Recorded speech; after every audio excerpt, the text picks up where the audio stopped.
Kasalukuyan, ang bagyong Jenny ay lumakas na kung saan ay naging tropical storm category. Ngayon po, ang lakas ng hangin ng bagyo malapit sa gitna nito ay nasa 65 kilometers per hour, samantala ang pagbugso ng hangin ay nasa 80 kilometers per hour. Kasalukuyan, nasa East Philippine Sea ang bagyong Jenny, nasa layong 1,145 kilometers, silangan ng Central Luzon. Inaasahan pa rin natin ang bagyong ito ay kikilos palapit sa ating bansa o pakanluran sa bilis na 15 kilometers per hour. At narito ang ating forecast track ni bagyong Jenny. At nyo makikita na inaasahan mo itong lalapit sa may bandang Taiwan at Batanes area. Mula ngayon hanggang Thursday next week, inaasahan po natin lalakas ang bagyong ito. Bukas, inaasahan po natin na magiging severe tropical storm si bagyong Jenny. At inaasahan pa rin natin na magiging typhoon category itong bagyo pagdating ng late evening o Tuesday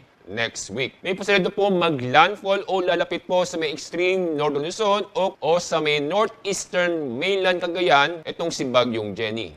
Ngayong araw, wala po tayong inaasang malalakas na pag-ulan dulot ng bagyo.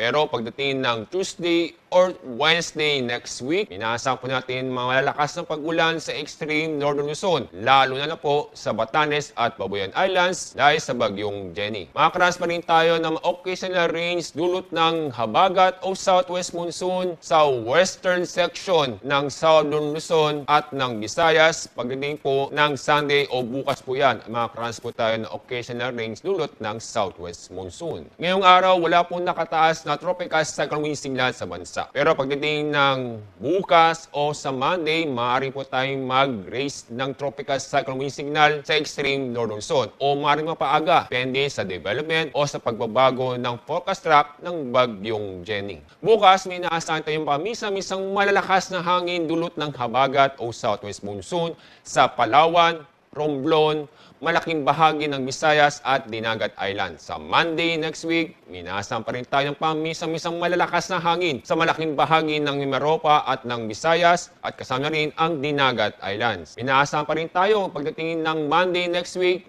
ang moderate to rough seas sa may coastal waters ng extreme northern Luzon at sa northern mainland Cagayan kung saan ang taas ng alon aabot ng 1.5 hanggang 3.5 meters. Kaya paalala po sa ating mga kabayan na mag-ingat pa rin tayo sa mga nabanggit na lugar dahil sa epekto ng bagyong Jenny.